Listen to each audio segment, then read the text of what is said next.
오늘 우리가 함께 하실 하나님의 말씀은 신약성경 누가복음 10장 25절부터 37절까지입니다. 누가복음 10장 25절로 37절까지를 한 절씩 저와 여러분이 교독하시겠습니다. 어떤 율법 교사가 일어나 예수를 시험하여 이르되 선생님, 내가 무엇을 하여야 영생을 얻으리이까?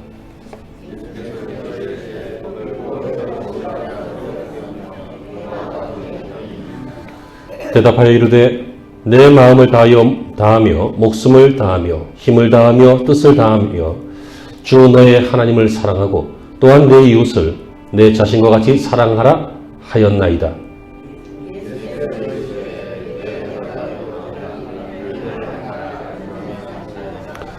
그 사람이 자기를 옳게 보이려고 예수께 여짜오되 그러면 내 이웃이 누구니이까?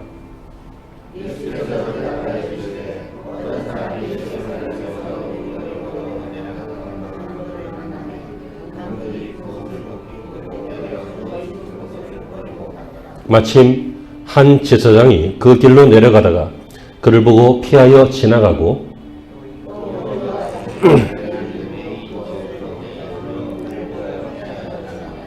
어떤 사마리아 사람은 여행하는 중 거기 이르러 그를 보고 불쌍히 여겨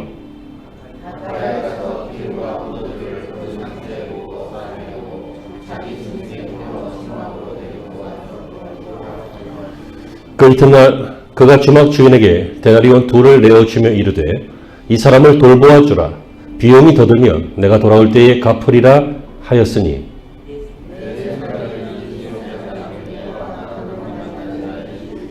다 함께요. 이르되 자비를 베푼 자니이다. 예수께서 이르시되 가서 너도 이와 같이 하라 하시니라. 아멘. 오늘 아침에 하나님의 은혜가 여러분과 함께 하시기를 축원합니다. 어떤 한 율법학자가 예수님께 와서 어떻게 영생 얻겠습니까? 라고 질문을 했습니다. 그때 예수님께서는 다시 반문을 하십니다. 율법에 뭐라고 되어 있느냐? 그랬더니 내 하나님을 사랑하고 이웃을 사랑하라고 되어 있습니다. 그럼 그렇게 해라. 그랬더니 이 사람이 또 묻습니다. 누가 내 이웃입니까? 그러나 여러분, 이 모든 질문은 좀 불손한 의도가 담겨 있었습니다. 읽으신 본문을 보시면 자기를 옳게 보이려고 이런 말이 있습니다. 그러니까 이 사람은 내가 율법학자고 또 율법학자니까 율법을 얼마나 잘 알겠어요. 완벽하게 지키죠. 하나님 사랑하려고 애쓰고 이웃 사랑하려고 애쓰고 내가 이 정도 되니 나를 좀 봐주세요. 나를 좀 칭찬해 주세요. 이 정도면 되지 않았어요? 이런 걸 좀 드러내고 싶었던 것 같습니다. 그런데 예수님께서는 뜻밖의 말씀을 하십니다. 우리에게 너무도 익숙한 말씀입니다. 선한 사마리아인의 비유. 성경을 자세히 보시면 선하다는 말 아무것도 없고 그냥 어떤 사마리아인이 이렇게 되어 있지만 워낙 제사장도 레위 사람도 다 형편없는데 이 사마리아 사람이 좋은 일을 했기 때문에 우리는 선한 사마리아인으로 알고 있습니다. 이 비유를 예수님께서 오늘 하셨습니다. 저와 여러분들은 오늘 아침에 이 비유를 듣기를 원합니다. 이 비유를 듣는 도중에 세 종류의 사람이 나올 것입니다. 물론 주인공은 사마리아 사람입니다. 이 사마리아인을 향한 예수님의 설명, 이것을 제가 지금부터 여러분과 함께 나눌 텐데요. 이 말씀이 저와 여러분들에게 오늘 믿음이 생기는 말씀, 은혜가 되는 말씀, 그리고 결단이 되는 말씀이 되기를 바랍니다. 자, 첫째로 예수님의 비유에서 첫 번째 사람이 등장하죠. 바로 강도 만난 사람입니다. 이 사람은 여리고로 가다가 강도를 만났습니다. 그래서 거기서 다 뺏기고 맞고 옷벗김을 당하고 거반 죽게 되었다. 죽기 직전입니다. 치료하지 않으면 죽습니다. 이런 상태가 된 것이죠. 여러분, 이 모습을 통해서 이 사람은 첫째로 30절에 어떤 사람이 예루살렘에서 여리고로 내려가다가 라고 되어 있습니다. 우리가 잘 알고 있는 성 어거스틴은 이 부분을 이렇게 해석했습니다. 어떤 사람은 인류를 말한다. 이 인류가 예루살렘, 빛의 세계, 하나님의 나라에서 여리고 어두운 땅, 이 세상, 그것으로 내려가다가 강도를 만난 것이다. 이렇게 해석을 하는데 영적인 해석으로 나쁜 건 아닌 것 같습니다만 실제로도 예루살렘에서 여리고까지 한 20리쯤 되는 이 길은 도적의 강도가 많았다고 합니다. 얼마나 강도가 많았는지 산길을 넘어가기 위해서 거기를 가다 보면 사람들이 많이 희생을 당해요. 그래서 또 다른 별칭이 바로 피의 길, 붉은 길, 이런 별명을 가지고 있을 정도로 그 길이 험했습니다. 그러니까 사람들이 그 길을 잘 알고 있으니까, 그 길이 위험한 길인 것을 알고 있으니까 예수님께서 그것을 비유로 어떤 사람이 예루살렘에서 여리고로 가다 강도 만났다라고 비유를 시작하신 것을 볼 수 있습니다. 그러나 이것은 실제 상황에서도 위험한 길이었지만 영적으로 보면 어거스틴의 해석처럼 사람이 하나님의 나라에서 이 세상으로 어두운 곳으로 떨어졌을 때 얼마나 위험한가, 이것을 보여주기 시작하는 것입니다. 자, 두 번째, 거기에서 그는 어떤 일을 겪습니까? 강도를 만나며. 여러분, 강도는 도둑보다 센 놈이죠. 도둑은 몰래 와서 가져가는데 강도는 대놓고 가져갑니다. 강도는 대놓고 가져가기 위해서 협박을 하고 위협을 합니다. 무기를 들고 사람을 때리기도 해치기도 합니다. 도둑은 안 그러죠. 그래서 도둑은 쫓으라 그랬어요. 왜요? 도둑을 안 쫓고 탁 맞서면 강도로 변하니까. 이해가 되십니까? 강도의 정체는 남의 것을 뺏는 사람입니다. 성 어거스틴은 이것을 마귀로 표현했습니다. 우리가 하나님을 따라서 이 세상 속에서 살아가다 보면 강도를 만난다. 마귀를 만난다. 우리 것을 빼앗으려고 한다. 이런 이야기입니다. 이 강도가 어떻게 뺐습니까? 30절에 보시니까 옷을 벗기고 때렸고 거의 죽은 것을 버리고 갔다. 여러분, 옷이라고 하는 것은 누구나 입습니다. 여기 벗은 분 안 계시잖아요. 다 옷 입고 삽니다. 대충 보니까 세 가지 경우 같더라고요. 하나는 목욕탕에서, 하나는 갓난애기들. 얘네들은 뭐 옷 필요 없어요. 그냥 기저귀 채우고 굴리면 되겠죠. 그리고 또 하나의 경우는 미친 사람입니다. 미친 사람들은 아무 데서나 옷을 벗고 막 헐벗고 돌아다니고 막 그렇습니다. 옷이라고 하는 것은 이렇게 중요한 것입니다. 옷 자체가 중요한 것이 아니라 옷을 입음으로써 사람은 그 신분이 미친 사람이 아니다. 생각 없는 어린아이가 아니다. 그래서 옷은 신분을 나타냅니다. 여러분, 남자 옷 비슷한 거 입으면 대부분 남자입니다. 간혹 아닐 수도 있지만, 그죠? 치마 입고 여자 옷 비슷하고 화장하고 이렇게 하면 거의 여자입니다. 안 그런 남자도 요새 가끔 있지만, 그죠? 그렇습니다. 경찰 옷을 입고 있다. 이것은 영화배우 아니면 사기꾼 아니라면 다 경찰입니다. 이해가 되셔요? 옷은 신분이라고요. 옷은 그 사람의 명예라고요. 그런데 옷 벗김을 당했다라고 하는 것은 그 사람이 수치를 당하고 모욕을 당한 것을 말합니다. 인격적으로 무너져버린 것을 말합니다. 여러분, 하나님께서 우리에게 좋은 것을 많이 주셨습니다. 선한 마음을 주셨고, 선한 신앙을 주셨고, 선한 지식, 지혜, 재능, 의지, 여러 가지 선한 것을 주셨는데, 우리가 이것을 가지고 에덴 동산에서 잘 살 때는 문제 없었지만, 여리고를 향하여 내려갈 때 강도를 만나서 살다 보니까 어떻게 됐어요? 다 빼앗겠다는 거예요. 수치를 당했다는 거예요. 바보처럼 굴고, 존귀한 사람인데 거지같이 살고, 이름값을 못하고, 그리고 더 가치 있게 살아야 되는데 허무하게 살아가는 그런 인생이 얼마나 많습니까? 그리고 우리도 그럴 때가 얼마나 많았습니까? 그것이 바로 옷 벗김을 당했다. 이것을 그렇게도 해석을 합니다. 그리고 죽도록 맞았어요. 여러분, 남의 재산을 강탈해 가기 위해서 어떻게 합니까? 누가 좀 당신 재산 좀 나 주세요. 누가 줘요? 안 줘요. 재산 아니고 뭐 커피 한 잔 사줘야 해도 안 사주는데. 죄송합니다. 누가 내 거를 줘요? 안 줘요. 그러니까 강제로 가져가기 위해서는 어떻게 해야 돼요? 제압을 하잖아요. 그게 누굽니까? 강도고 깡패죠. 그래서 많이 때렸어요. 이것을 어거스틴은 이 마귀가 우리의 인생을, 우리의 신앙을 환경을 통해서 여러 가지 것을 통해서 때리는 것이다. 여러분, 세상에 때려서 좋아지는 것은 별로 없습니다. 과거에 우리 전자제품이 시원치 않은 시절에 때리면 가끔 나왔습니다. TV 안 나올 때 툭툭 치면 좀 나오고, 라디오 지직거릴 때 툭툭 치면 좀, 컴퓨터 잘 안 돌 때 툭툭 치면 다시 돌고, 뭐 그런 거 있었습니다. 근데 여러분, 사실은 그게 정상 아니잖아요. 정상이 아니니까 툭툭 치는 거예요. 계속 툭툭 쳐보세요. 결국은 안 나와요. 툭툭 치면, 자꾸 때리면 망가지게 돼 있어요. 여러분, 우리가 살아가면서 우리의 마음이 얼마나 많이 맞습니까? 우리의 마음이 상사를 통해서, 이웃을 통해서, 심지어 가족을 통해서 얼마나 많이 두들겨 맞습니까? 그러니까 마음이 부서지는 거예요. 우리의 감정도 부서지는 거예요. 우리의 꿈이 있잖아요. 우리의 비전이 있잖아요. 내가 살아가는 어떤 목표가 있고 꿈이 있고 그렇게 하면 정말 좋을 것 같은 나중에 세계 있잖아요. 근데 그게 현실에서 막 때리는 거예요. 막 친구가 와가지고 그게 될 것 같냐? 막 그러고 엄마가 와가지고 밥이나 해라. 막 그러고 그런 엄마 없겠지만 예를 들어서 여러 가지로 환경도 안 따라주고 그러면 막 두들겨 맞는 거예요. 마음속에 다 사표 한 장씩 쓰고 출근하신다고 그러잖아요. 그래서 틈만 나면 이걸 던지고 싶지만 던지지 못하고 그냥 마음속에 간직하고 책상 밑 서랍에, 맨 밑에 서랍에 가운데 있으면 또 들킬까봐 맨 밑에 숨겨놓고 직장인들이 그러고 다닌다 그러잖아요. 왜 그 사표를 마음에다 쓰고 왜 서랍 맨 밑에다 써놔요? 두들겨 맞아서 그래요. 이 세상은 우리를 두들겨요. 그 배경은 우리가 죄인이기 때문에 마귀가 두들기는 거예요. 장사하면 잘 될 것 같은데 막 돈이 두들겨요. 얼마나 두들기는지 돈에 두들겨 맞아가지고 자존심도 상하고 속도 상하고 그런 적 있죠? 이런 이게 마귀가 하는 거예요. 그러니까 이렇게 강도가 그를 옷을 벗기고 두들기더니 그리고 어떻게 해요? 본문에 보시니까 버리고 갔더라. 여러분 사람은 어떤 경우든지 버리는 대상이 아닙니다. 사람처럼 존귀한 게 어디 있어요?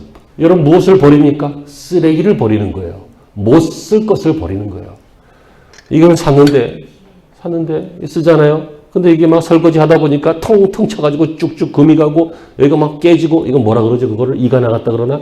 그래갖고 이렇게 먹으면 입술에서 피나고 그거 못 쓰지. 버려야지. 그런 걸 버리는 거예요. 못 쓰는 것을. 근데 여러분 사람은 못 쓸 것 같지만 고치면서요. 안 될 것 같지만 은혜 받으면 돼요.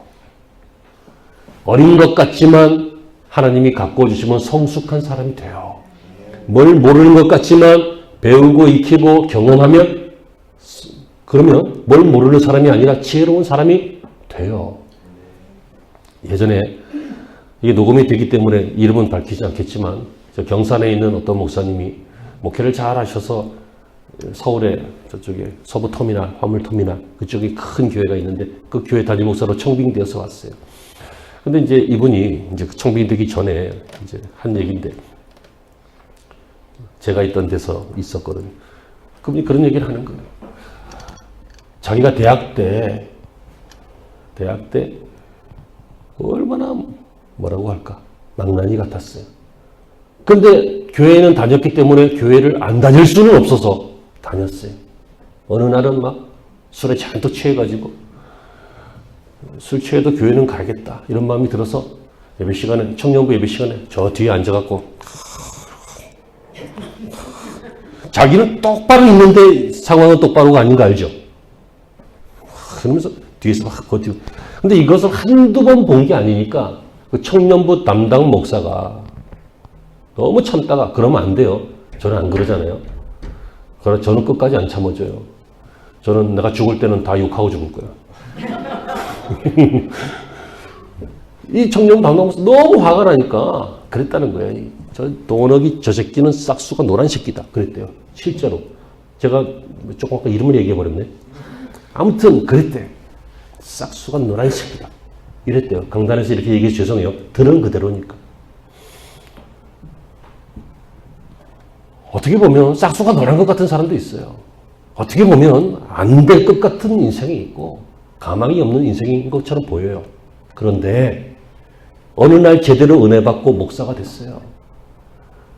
그리고 제법 재능 있는 목사가 되어서 실력 있는 목사가 되어서 목회를 잘 해요. 근데 그 인간의 인생에 대해서는 잘 몰라요. 하지만 그렇게 사셔요. 사람은 버리는 거 아니에요. 근데 여기 버렸잖아요.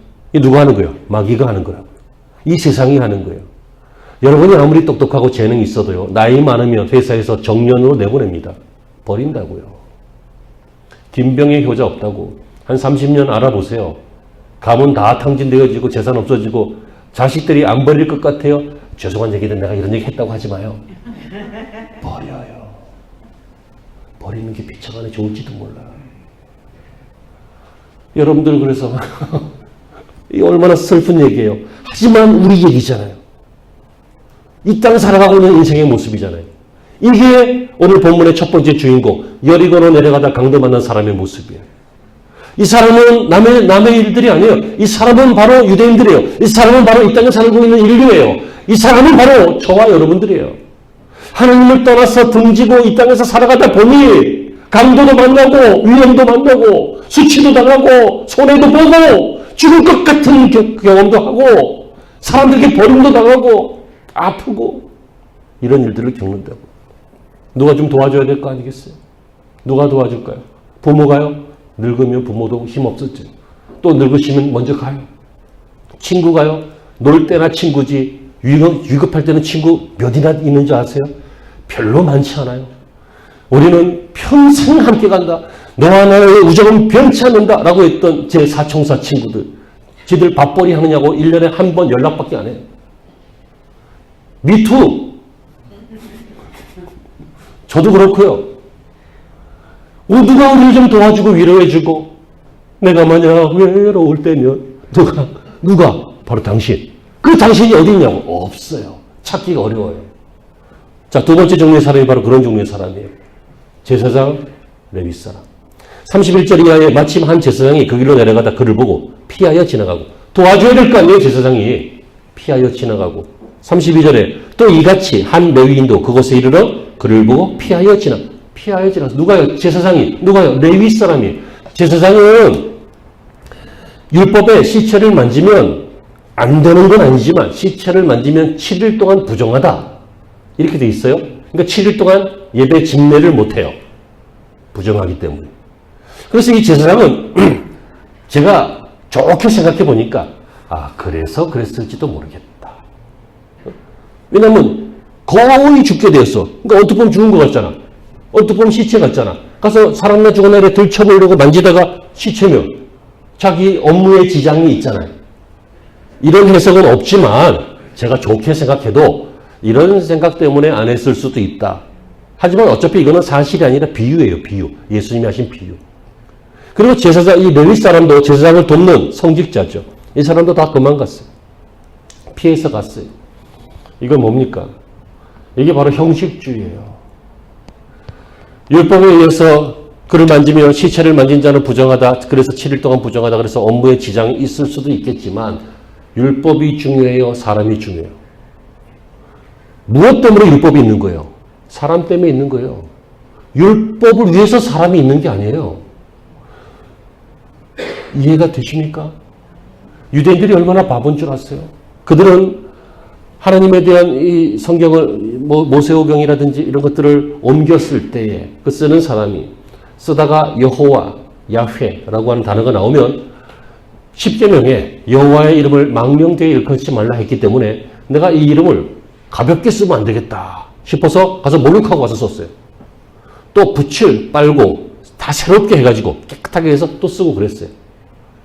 나쁜 건 아니지만 하나님이 그러라고 한 거 아니잖아요. 형식주의라고요. 여호와의 이름을 망명되어 일컫지 말라 그랬더니 그런 짓까지 하더니 나중에 어떤 짓까지 하냐면 야훼라고 하는 단어를 쓸 수가 없어서 아도니아, 주 이렇게 바꿔서 쓰고 그랬어요. 그 이름을 웬만하면 입에 안 오르려고. 그래서 여호와 하나님 이렇게 안 하고 그냥 주여 이러려는 거예요. 내가 혹시라도 죄가 많은데 여호와의 이름을 내 입술에 올렸다가 해가 될까 봐. 이거 율법을 잘못한 거죠. 율법에서 여호와의 이름을 망령되이 일컫지 말라는 부르지 말라는 게 아니라 잘 부를 수 있도록 해라. 바로 부를 수 있도록 해라. 그 뜻이잖아요. 여러분 율법이 사람을 위해서 있는 거지 사람이 율법에 매여서 살면 안 돼요. 율법을 잘 지킴으로 더 나은 인생이 되지만 율법을 어김으로써 율법을 어겼다고 해서 인생이 끝나는 건 아니에요. 여러분 이 사람 보세요. 결국 어떻게 합니까? 이렇게 형식주의에 빠지니까 형식주의는 결국 이기주의입니다. 그러니까 자기만 생각하는 거예요. 내 일에 지장이 있을지도 모르겠다. 그리고 안전제일주의예요. 그리고 또 너무 지나치게 남들을 속단해요. 여러분 죽은 것처럼 보였을 뿐이지 죽은 건지 아닌지 아직 모르잖아요. 확인해야 될 거 아니에요. 근데 추측을 하는 거예요. 죽었을 거야. 길에서 강도 만난 사람은 저런 사람은 죄가 많아서 저렇게 강도를 만났을 거야. 혹은 죽을 만해서 죽었을 거야. 그리고 죽었다면 내가 만질 필요 없어. 이 다 뭐예요? 추측이지. 확인해봤어요? 숨결을 느껴봤어요? 맥박을 만져봤냐고요? 정확하게 확인도 안 해보고 추측인 거예요. 우리가 이런 경우 얼마나 많아요? 야, 그렇대. 그래? 이런? 얼마나 많아요? 다 추측이에요. 어떤 사람은 그냥 저기서 방구를 꼈을 뿐이에요. 근데 나중에 몇 주 있다 들어보면 미쳐서 정신병원에 들어가 있는 거예요. 벽에다 발라가지고. 이게 뭐예요, 이게?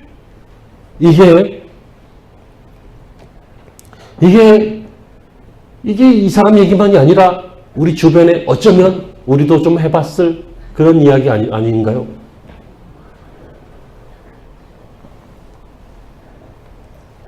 율법 해석하는 것보다 더 중요한 것이 바로 사람을 중요하게 여기는 거예요. 제가 좀 전에 말씀을 드렸잖아요. 사람은 버리는 대상이 아니라 은혜만 받으며 하나님의 사랑만 받으며 그리고 고쳐지면 얼마든지 아름다운 존재가 예수님께서 우리를 위해서 피 흘릴 만한 존재가 바로 사람인 거예요. 그런데 이 사람은 율법에 빠져서 사람을 그냥 버린 거예요. 자비보다 의식을 앞세운 거예요. 내 해석이 저 사람의 고통보다 내 해석이 먼저 앞서는 거예요. 나는 그렇게 생각하지만 저 사람이 얼마나 아플까? 내 판단에서는 이런 얘기를 해주고 싶지만 저 사람이 얼마나 지금 속이 쓰리거나 아니면 고통스럽거나 그럴까? 그래서 신앙생활 하면서 좀 조심하셔야 되는 것이 맞는 말이라고 다 하는 게 아니라 은혜로운 말을 해야 돼요. 내가 말해놓고 틀린 말 했냐고. 틀린 말은 아니겠지. 하지만 네 가지가 없는 말이지. 죄송해요. 의미 없는 말이지. 믿음 없는 말이지. 맞는 말은 법원에서 하는 거고 은혜로운 말이 교회에서 하는 거예요. 아멘이십니까? 이 강도 많은 자 이웃이 될 수 없었어요. 자, 마지막으로 세 번째. 오늘 사실상 중요한 주인공이죠. 이 사람은 누굽니까?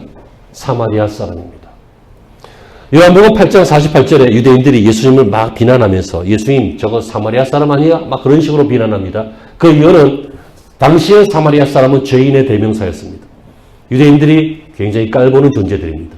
그런데 예수님께서 죄인들하고 만나고 죄인들하고 밥 먹고 죄인들하고 이렇게 막 그러니까 예수님을 비하할 때도 사마리아 사람 이렇게 얘기했습니다.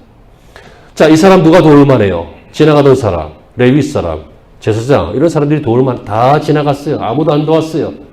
우리를 누가 도울 만해요? 가까운 형제, 친척, 목회자, 권사님, 집사님, 교회 식구들, 또 사랑하는 선생님, 스승님 누가 우리를 막 도울 것 같은데 아무도 안 도왔어요. 거의 희망 없는 거 아니에요? 근데 마침 지나가는데 사마리아 사람 지나가요. 이 사람 누구라고요? 죄인의 대명사. 누구라고요? 유대인들하고 등진 사람. 근데 이 사람이 도와요. 성경은 오늘 예수님께서 이 비유를 말씀하시는 것은 예수님이 자신이 죄인들과 친구였고 죄인이라고 욕도 들었고 사마리아 사람이라고 비아냥거림도 들었고 그랬는데 실제로 너희들하고는 상관없을지 몰라도 이 강도 만난 사람에게는 이 사마리아 사람이 생명의 은인인 거예요. 이 사람은 어떻게 합니까? 첫째로 불쌍히 여기죠. 저쪽에서 새가 들어왔나요? 자, 절 보셔요. 앞으로 7분 후에 끝날 것 같습니다. 불쌍히 여겼어요. 33절은 어떤 사마리아 사람이 여행하는 중 거기 이르러 그를 보고 불쌍히 여겼다. 자, 일본 사람이 지진 때문에 땅이 갈라지고 건물이 무너져서 깔려갖고 부상당했어요. 뉴스를 봤어요. 불쌍해요? 집사님은 워낙 착하니까. 근데 어떤 사람들은 아이 꽃이다 그런 사람도 있더라고. 일본은 지진 나서 밑으로 내려갔으면 좋겠어. 이런 사람도 있더라고요. 이해 못하는 바는 아니지만 그렇게까지. 여러분 사람이 민족적으로 등을 돌리게 되면 서로 불쌍히 여기기 쉽지 않아요. 우리가 중국 분들 이렇게 얘기하나요? 중국 놈들 그러잖아요. 왜냐하면 역사적으로 하도 많이 의도 터지고 싸우고 손해도 많이 보고 그래서 그래요. 일본 사람들도 그렇고 이 가까운 사람들 불쌍히 여기기 쉽지 않아요. 사마리아 사람과 유대인들 등진 사람이에요. 사마리아 사람이 지나가다가 유대인 복장이 다르니까 알잖아요. 유대인이 지금 죽어가려고 그래요. 불쌍히 여기기 쉽지 않아요. 민족적 감정이 있어요. 그리고 율법적으로도 문제가 있어요. 배타심이 생길 수도 있어요.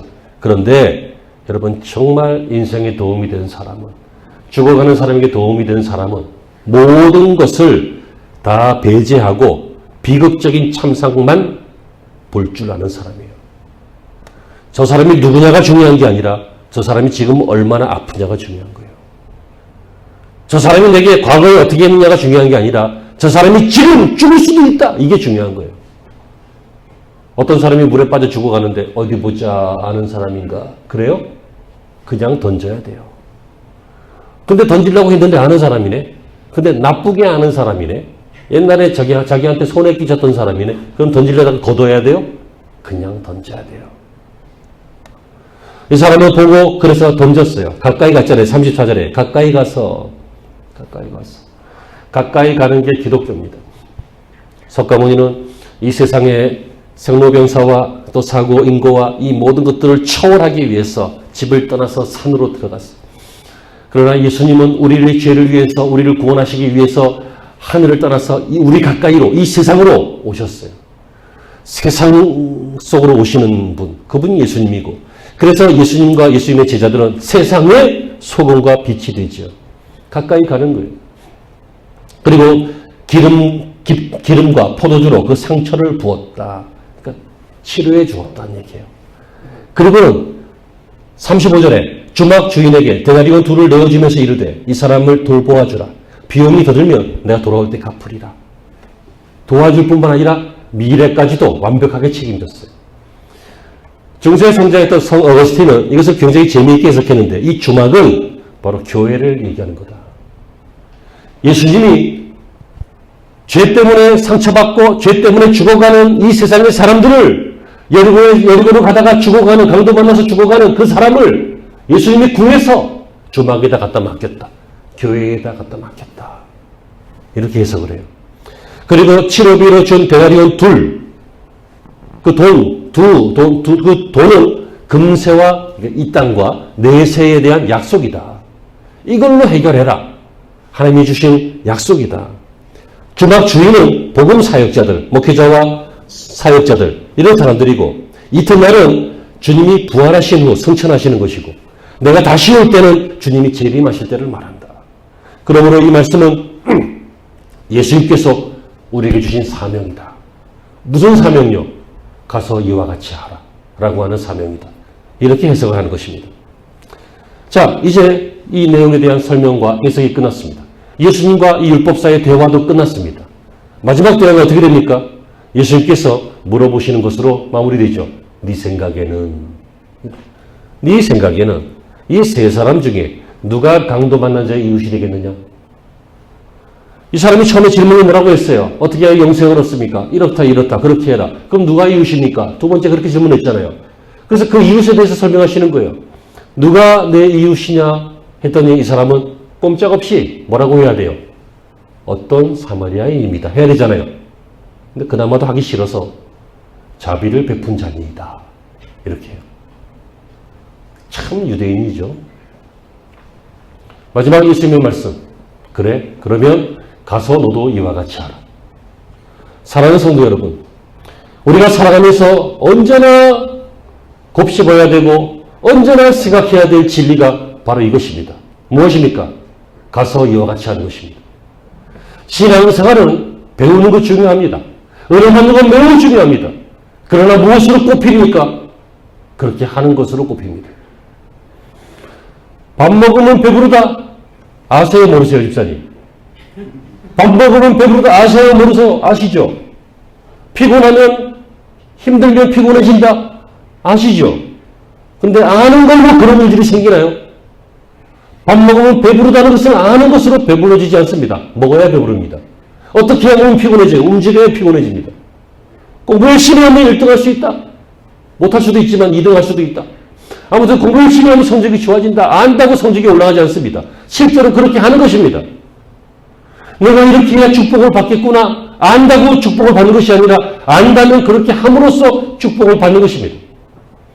그래서 야고보 선생은 우리에게 말합니다. 너희의 믿음이 진짜면 만약에 진짜라면 내게 좀 보여줘봐라. 나는 나의 행함으로 나의 믿음을 보여줄 테니 너희들도 너희의 믿음을 한번 보여줘봐라. 혹시 행함이 없으면 죽은 거 아닐까? 이런 질문을 야고보서에서 하고 있습니다. 여러분, 물론 구원받는 것은 행함으로 받지 않습니다. 착한 일 많이 하고 사람들 이렇게 도와주고 이래야 구원받는 건 아닙니다. 구원은 오직 믿음으로 받고 그 믿음은 주님이 주신 은혜입니다. 오직 은혜로만 구원을 받습니다. 믿습니까? 오직 믿음으로 구원받습니다. 그러나 그 믿음이 하나님을 아는 게 아니라 하나님을 정말 따르는 것이라면, 예수님을 아는 게 아니라 예수님을 따르는 것이라면 그렇게 한다는 것입니다. 그렇게 하는 것입니다. 누가 화낼 줄 몰라서 화내요? 누가 손해볼 줄 몰라요? 누가 손해보기 싫어하지 않아요? 말이 이상하다. 뭐지? 손해보는 것을 다 싫어해요. 그럼에도 손해봐요. 누가 자기 시간 다 소중해요. 그럼에도 불구하고 와서 봉사하고 이렇게 해요. 바보라서 그런 거 아니에요. 그렇게 해야 하니까 그렇게 하는 거예요. 그렇게 함으로써 그 믿음이 진짜이기 때문이에요. 구세군의 창설자였던 윌리엄 부스 장군이 이런 얘기를 했어요. 현 세기 가장 위험한 교회는 성령 없는 종교, 그리스도 없는 기독교, 회개 없는 사죄, 중생 없는 구원, 영생 없는 천국을 말하는 곳이다. 그러니까 그럴듯한 걸 말하지만 정작 중요한 것을 피하는 거예요. 사랑하는 성도 여러분, 저와 여러분들은 사는 한 해가 되기를 바랍니다. 은혜만 받을 뿐만 아니라 축복도 겸하여 받는 한 해가 되기를 바랍니다. 그러기 위해서 제가 전하는 두 번째 진리 무엇이라고요? 그렇게 하는 것입니다. 다 못할 수 있어요. 하지만 또 깨달음을 하는 거예요. 격려받고 위로받으면 또 하는 거예요. 도전받으면 또 하는 거예요. 한번 해보는 거예요. 왜 일이 안 돼요? 안 해봤기 때문에. 아니 해봤는데요. 끝까지 안 해봤기 때문에. 이해가 되십니까? 끝까지 하면, 견딜 때까지 견디면, 기도하면서 하면, 아까 낙타무로 보신 것처럼 그렇게 하면 저와 여러분의 인생 속에 정말 아름다운 꽃들이 필 것이고, 이 사람은 성경에 기록되어 있지만 우리는 주님의 마음에 기록이 될 것입니다. 사랑하는 성도 여러분, 여러분 주변에 강도받는 사람 없습니까? 왜 없겠습니까? 우리의 가정에도 있고 우리의 주변에도 있고 이 세상에도 무지하게 많이 있습니다. 그들에게 다가가서 주님의 사랑으로 위로하고 감싸주고 덮어주어서 여러분 많은 사람들을 감동을 주고 은혜를 끼치는 그런 인생이 되시길 바랍니다. 그 인생을 2020년 한 해 동안 하나님이 사용하여 주실 줄로 믿습니다. 기도하시겠습니다.